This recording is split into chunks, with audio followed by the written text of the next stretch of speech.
ओम जगदाधार ओम जगदाधार सर्वधिष्ठान धात्रे नमः सर्वधिष्ठान धात्रे नमः। ओम जगदाधार ओम जगदाधार सर्वधिष्ठान धात्रे नमः सर्वधिष्ठान धात्रे नमः। ओम जगदाधार ओम जगदाधार सर्वधिष्ठान धात्रे नमः सर्वधिष्ठान धात्रे नमः। सच्चिदानंद भगवान की जय।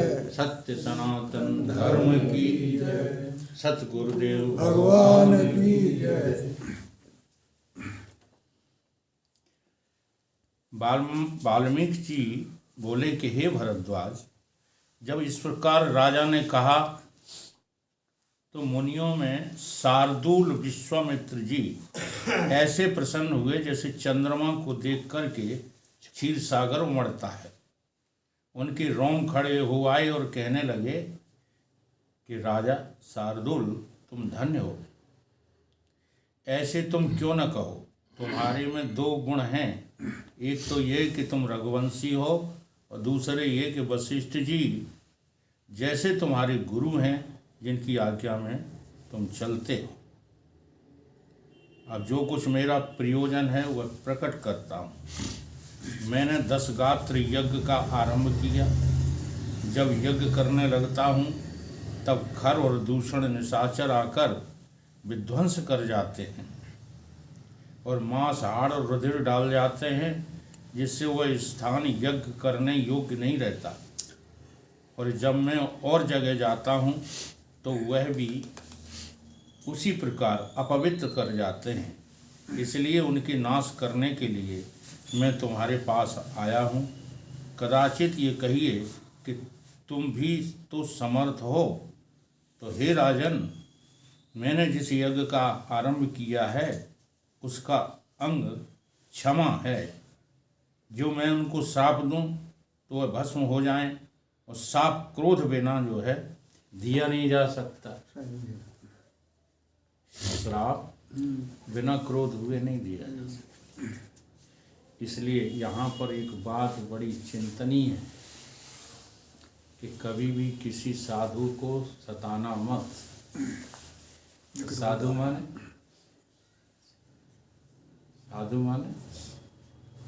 जो कपड़ा रंगे। साधु माने होता है भगवान के रास्ते पर है। साधु माने होता है निर्बल। निर्बल कौन है? निर्बल कौन है? जिसके पास के सभी बलों को छोड़ दिया, जिसके पास धन नहीं है, जिसके पास पहलवानी नहीं है, जिसके पास जन समुदाय नहीं है। निर्बल कौन है? निर्बल की क्या जो है परिभाषा है? निर्बल ही सज्जन होता है। गांठ बांध लो। हाँ, सज्जन बलवान नहीं हुआ करते गुस्सा हैं। निर्बल को पुस्तक कमाए पे नहीं, अब तुम घटा रहे हो, बिल्कुल गलत घटा रहे हो। निर्बल में वो सब होते हैं जो बलवान में होते हैं। काम, क्रोध, लोभ, मोह, मद, ये सब निर्बल में होते हैं। हाँ, सब होते हैं, किसी चीज की कमी नहीं होती। भगवान राम में क्रोध नहीं था। हाँ? अयोध्या के राजा दशरथ के जो लड़का राम थे, जब वो जो है समुद्र की उपासना कर रहे थे, देखो विवेक देखो। तुम तो अपना काम बनाने के लिए जो है किसी की उपासना नहीं करना चाहते, जबरदस्ती जो है हथियाना चाहते हो। और वो तो जड़ की उपासना कर रहे हैं। कितने निर्बल। अच्छा, किसके बल पर जड़ की उपासना कर रहे?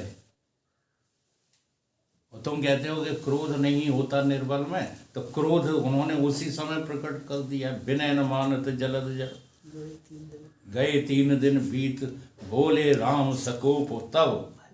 सकोप माने क्रोधित होकर के बोले, भय बिन होए ना प्रीत।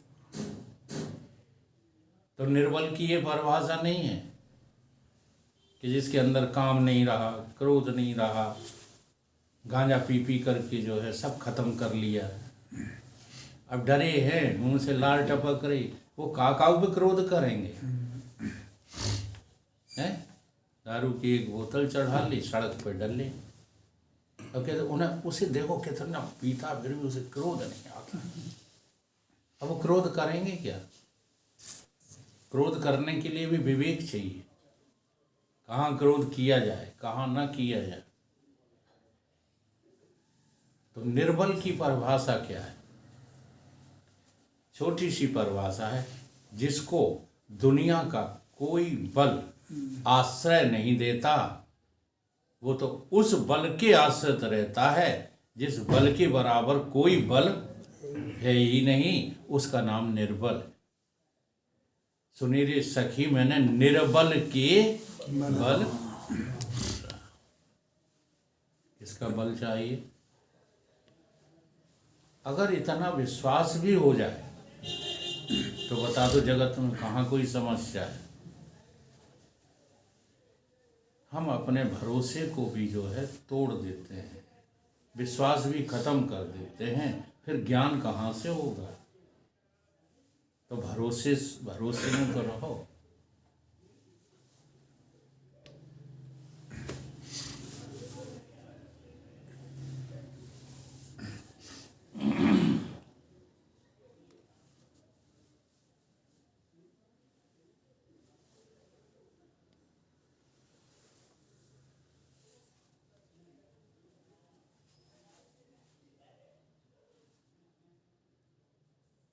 नाश करने के लिए तुम्हारे पास आया।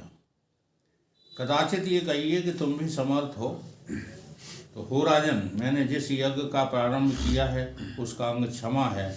जो मैं उनको साप दूं तो वे भस्म हो जाएं, और साप क्रोध बिना नहीं होता। जो मैं क्रोध करूं तो यज्ञ निष्फल होता है, और जो चुप रह कर के रहूं तो राक्षस पवित्र वस्तु डाल देते हैं। इससे अब मैं आपकी शरण में आया हूँ। हे राजन, अपने पुत्र राम जी को मेरे साथ भेज दो, वे राक्षसों को मारें और मेरा यज्ञ सफल हो। यह चिंता तुम न करना कि मेरा पुत्र अभी बालक है, ये तो इंद्र के समान सूरवीर हैं। सिंह के सम्मुख मृग का बच्चा नहीं ठहर सकता, वैसे ही इनके सम्मुख राक्षस ठहर नहीं सकते। ये विश्वामित्र जी कह रहे हैं। इसको मेरे साथ भेजने से तुम्हारा यश और धर्म दोनों रहेंगे, और मेरा कार्य होगा, इसमें संदेह नहीं। हे राजन, ऐसा कार्य त्रिलोकी में कोई नहीं जो राम जी न कर सके, इसलिए तुम्हारे पुत्र को मैं ले जाता हूँ। ये मेरे हाथ से रक्षित रहेगा और कोई विघ्न न होने दूंगा। जैसे तुम्हारे पुत्र हैं, मैं और वशिष्ठ जी इस बात को जानते हैं, और ज्ञानवान भी जो त्रिकालदर्शी हैं वो जानेंगे। किसी की सामर्थ्य नहीं जो इनको जान सके। विश्वामित्र ने किस किस का नाम लिया कि इनको मैं जानता हूँ, और वशिष्ठ जी जानते हैं, और जितने त्रिकालदर्शी हैं ज्ञानी वो जानते हैं। त्रिकालदर्शी ज्ञानी वही है जो तीनों कालों को जानता है। तुम जानते हो कि नहीं? अगर तुम तीनों कालों को जानते हो तो किसी से सर्टिफिकेट लेने की जरूरत नहीं, तुम ब्रह्मज्ञानी हो। त्रिकालदर्शी को ही ब्रह्मज्ञानी कहते हैं। तो जानते हो कि नहीं जानते? तुम त्रिकालदर्शी हो कि नहीं हो? अब सारा का सारा जो है जोश हमको कहाँ लगाना है? इसी बात को समझने में लगाना है। तो हम कहाँ लगा रहे हैं जोश? कर्मों में। बड़ी विचित्र गति है, पढ़ पढ़ा कर के धोखा हो जाता है अपने ज्ञानी होने का। साधना बिल्कुल नहीं है ज्ञान की। अगर साधना करो तो देर नहीं लगती है जानने में कि त्रिकालदर्शी कोई और नहीं है, मैं ही हूँ।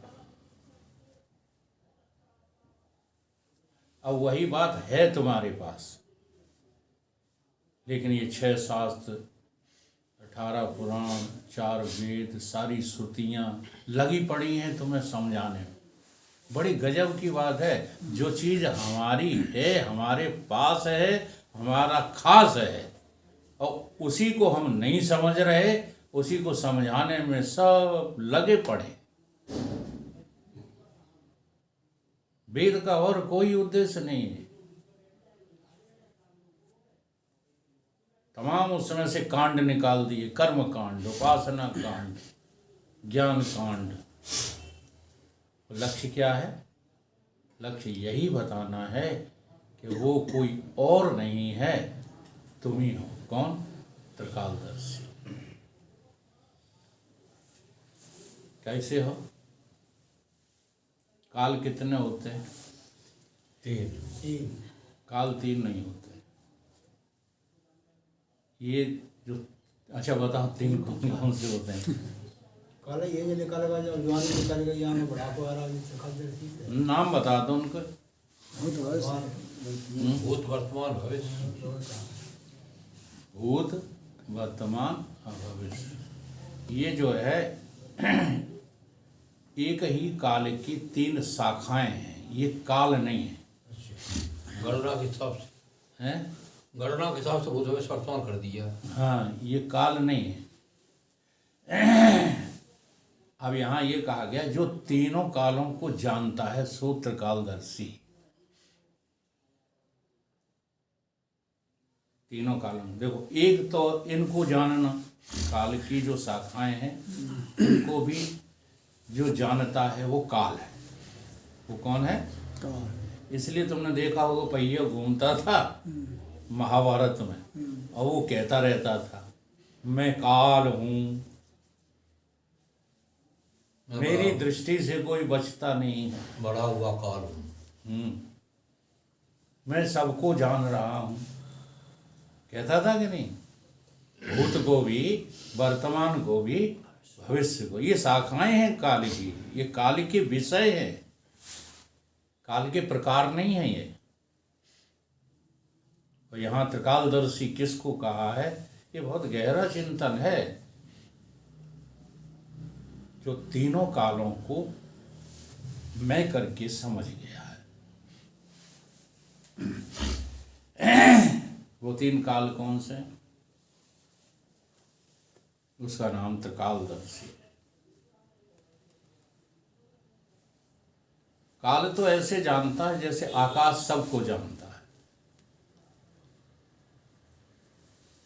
एक कवित्व जो है इकबाल संत का है, मैंने अभी सुनाया था रायपुरा। नशा है जिनको दौलत का, अकल पर पड़ गई पत्थर, अभी तो भीड़ रहती है अपनों की तेरे दर पर, तू कमाता जाएगा मरमर, ये सब खाते जाएंगे हंसकर, जरा मेरी तरफ देखो। क्या कहता है ये अंबर? आकाश कह रहा है कि जरा मेरी तरफ देखो। मैं क्या जानता हूं? मैंने देखा है, हाँ, तुम्हारी दुर्दशा को, तुम्हारे पुरखन की, तुम्हारे जो है दादाओं की, परदादाओं की दुर्दशा हमने देखी है। कौन कह रहा है? आकाश। क्या कहता है ये अंबर? क्या देखा?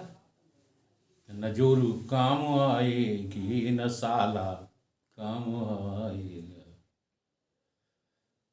न रसाला काम आएगा, न दुसाला काम आएगा। ये कोई काम आने वाला, ये मैंने देखा है। तो आकाश जैसे कह रहा ना, ऐसे ही काल भी निराकार है। काल का कोई आकार थोड़ी है। अच्छा, काल किसी ने देखा? काल को किसी ने देखा है?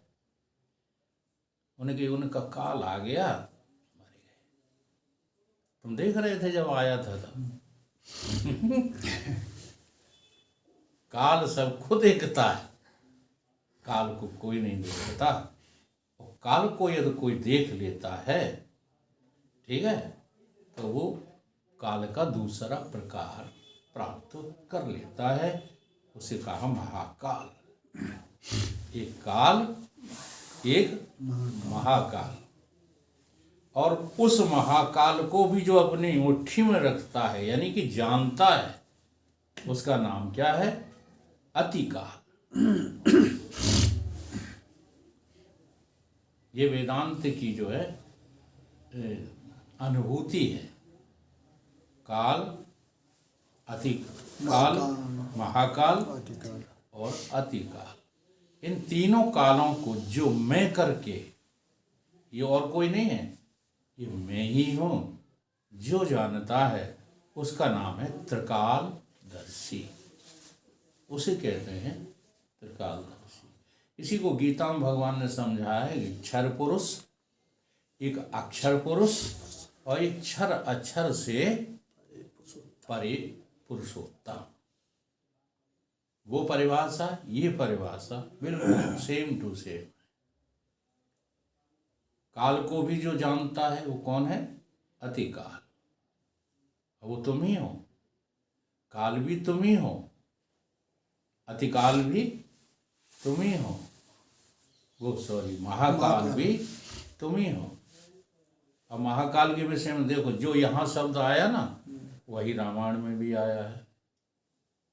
तारा जानती है, मंदोदरी जानती है, इसलिए जो समझा रही, नाथ राम नहीं नर भूपाला, कालहु कर काल, जो भुवनेश्वर काल भुवनेश्वर कालहु कर काला। काला। महाकाल हैं ये ईश्वर हैं। ये अवतरित होकर के जो है आए हैं धरा भूमि पर। तो ब्रह्मज्ञानी से ये अवतारी पुरुष भी छिपते नहीं।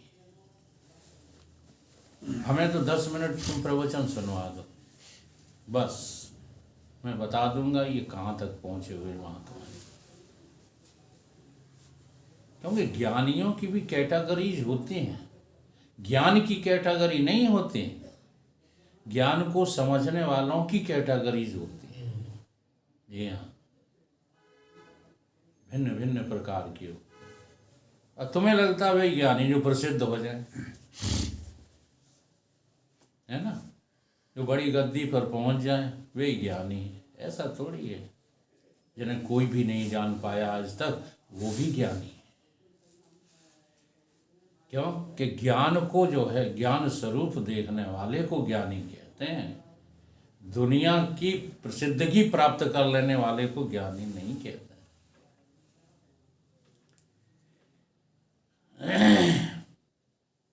त्रिकालदर्शी ही जानेंगे और किसी की सामर्थ्य नहीं है जो इनको जाने। हे राजन, ये समय पर कार्य होता है वो थोड़े ही परिश्रम से सिद्ध होता है और बिना बहुत परिश्रम करने से भी नहीं होता।